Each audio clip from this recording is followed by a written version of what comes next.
Urteko balantzea egiteko garaia dira eta egiten dugu balantze oso positiboa.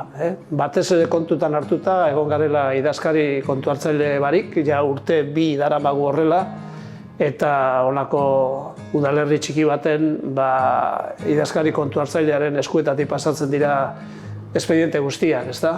Eta orduan udal jardueran persona bere figura zentrala da. Baina, lortu dugu behintzat zerbitzu publikoetan ez nabaritzea eta nola edo ala zerbitzu guztiak mantendu ditugu maila on baten. Eta uste dut lortu dugula herritarre behintzat ez sufritzea zuzenean egoera hori. Eta egitasmo asko bete ditugu. Batzuk gelditu dira bete gabe, baina gehienak bete ditugu. Eta aldi berean idazkari kontu hartzaile bat kontratatzeko geuk oposaketa bat martxan jarri dugu, oposaketa propioa. Eta espero dugu datorren urtarrile honetan idazkari kontu hartzaile bat izatea, persona era interinoa, baina bat izatea behintzat. Hainbat gauza egin ditugu urtean zehar, ezta? Urte hasieran bertan martxan jarri genduen parte hartze prozesu bat, hemen Arrankudiako plaza gunea, hor daude zerbitzu guztiak eta etorkizunera begira nola berrantolatu espazio guzti hori. Bai, mugikortasun ikuspuntutik, irisgarritasuna kontutan hartuta, holako planteamendu urbanista, feminista batetik planteatu genuen kontua, parte hartze oso handia izan zen eta badago programa bat, badago nondik nora jo, ez? Orain horrik satika gauzako egiten hasi beharko dugu. Gero, Uribarri komun publikoak jarri dira, baita ere Nerbioi ibaian ditugun zubi begiak egon dira hor zuhaitz handiak eta zuhaitzka sastrakaz da behintzat beteta eta guzti hori garbitu dugu. Garbitketa oso potentea egin behar izan dugu, olako kamioi garabi handi batzuekin eta zuhaitzak oso handia ziren eta hor bildutako sastraka ere eta hor arriskua zen uriola batzuk edo uholdea datozenean horrek oztopo egitea urari, ezta?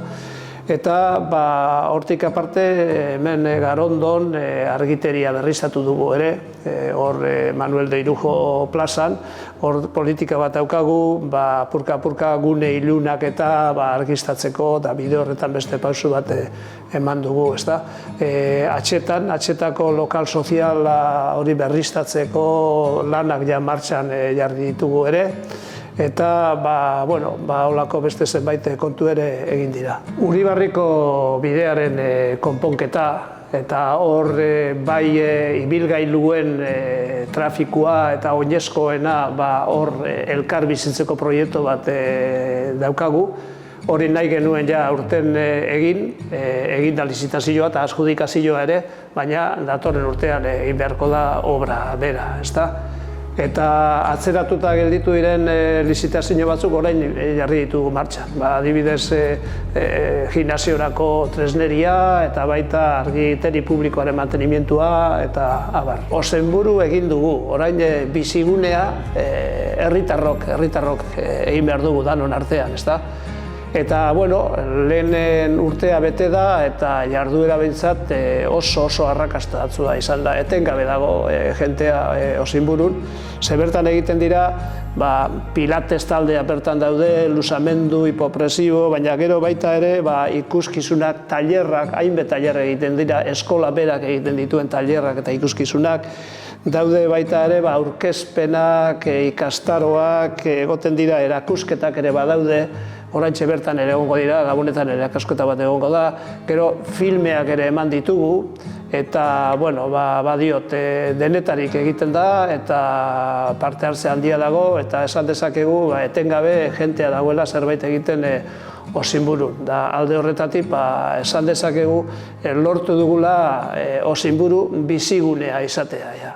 Datorren urteari begira, lehen eta behin egin behar duguna da Uribarriko bidearen obra, ezta? Azken orduan lizitazio batzuk egin ditugu eta bat da gimnasioaren tresneria, izango litzateke gimnasioa martxan ipintzea, gero ikasgunea ja daukagu prest eta urte berriarekin ikasgunea ipiniko dugu martxan. Soiloko udaletxea eraberritzeko proiektua egingo dugu ere. Martxan ditugun etxe kooperatiboak ere espero dugu ja amaitzea urte honetan, eta gero herri basoetan ere landaketak egingo ditugu, eta gero aspaldidanik hor daukagun proiektua, ur ponpatze estazio bat daukagu aurreikusita, eta hori ere martxan ipini beharko dugu.